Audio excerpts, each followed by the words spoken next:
দেখুন বন্ধুরা, আজকের নতুন একটা রেসিপি। লাউ, তার পটল, তারপর কাঁচকলা সব খোসা ছাড়িয়ে, ওগুলো দিয়ে তো তরকারি খায়, খোসা দিয়ে আজকে বাটা হবে। নতুন একটা রেসিপি, আশা করি তোমাদের ভালো লাগবে।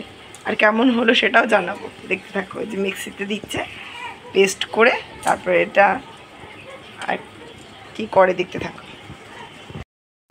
তেল দিয়ে দিলাম, তেল পড়ে গেল কড়াইতে,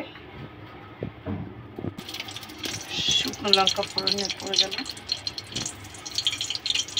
একটা কালো জিরে দিয়ে দিলাম, কালো জিরে,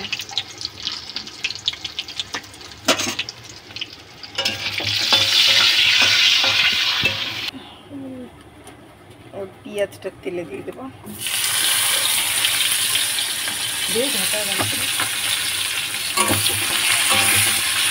পেঁয়াজটা লাল করে ভেজে নিচ্ছি।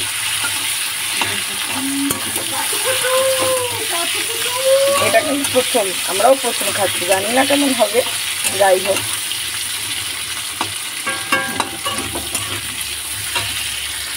লাল লাল করে ভাজা হোক।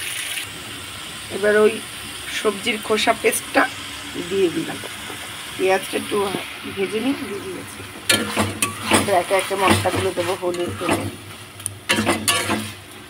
কাঁচা লঙ্কা দিচ্ছি, আর কাঁচা লঙ্কাগুলো ভেঙে ভেঙে দিয়ে দিয়েছি।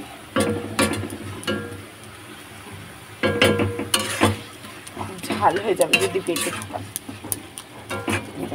হলুদগুলো দিতে থাকি, হলুদ গুঁড়ো, লঙ্কার গুঁড়ো, যারা বাটা খায় তারা ঝাল খায়।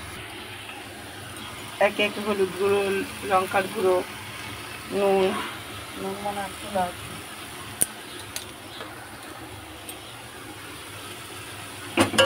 দিয়ে ভালো করে। তারপর এখনো কিন্তু রসুন বাটাটা পড়েনি, ওটা পরে দেখতে থাকুন।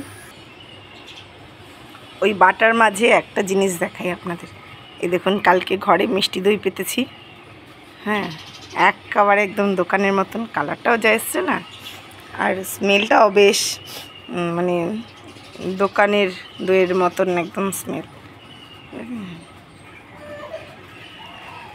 দারুণ হয়েছে দেখতে, একদম হেভি। আর জমেছেও খুব সুন্দর, জল কাটিনি এখনো।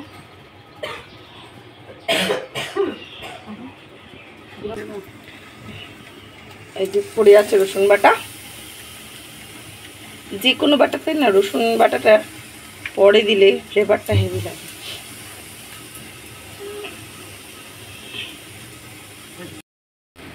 দিয়ে দিচ্ছি লেবু পাতা, গন্ধরাজ লেবু পাতা। বাটার স্পেশালিটি হলো লেবু পাতা, সুন্দর স্মেল হয় না একটা। লেবু পাতাটা দিয়ে কিন্তু গ্যাসের ফ্লেমটা নিভিয়ে দেবে, নালে তিতো হয়ে যাবে। লেবু পাতাটা দিয়ে ভালো করে নেড়ে নিচ্ছে, একদম সম্পূর্ণ বাটাটাতে একেবারে লেবু পাতার স্মেলটা আসবে।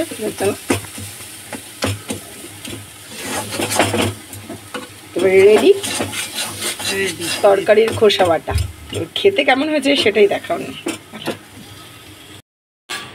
আজকের লাঞ্চ এই দিয়ে দেখুন, গুঁড়ো মাছের চচ্চড়ি, পুঁটি মাছের টক বাটা, ওই যে খোসা বাটা, মিষ্টি দই, টক দই, মিষ্টি, আর হলো লাউ মুগ ডাল দিয়ে। আর দেখুন, চলুন এবার খাওয়া যাক, খেয়ে নিই। আজকের মতো টাটা, আবার কাল নতুন এক ভিডিও নিয়ে দেখা হচ্ছে।